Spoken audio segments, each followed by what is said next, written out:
ఏ బాటైనా పర్వాలేదంట, సమయంతో సాగటమే మన సింపుల్ సిద్ధాంతం.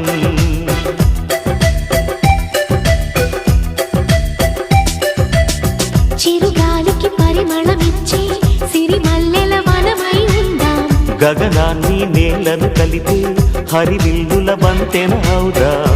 ఆనందం అంటే అర్థం మనమందా, ప్రతి పూట పాతై సాగే హుషారు సరిగమలో. ఎన్నో ఎన్నో రాగాలుండే సంగీతం కాదా, చల్లకి నవ్వుల కేరింత.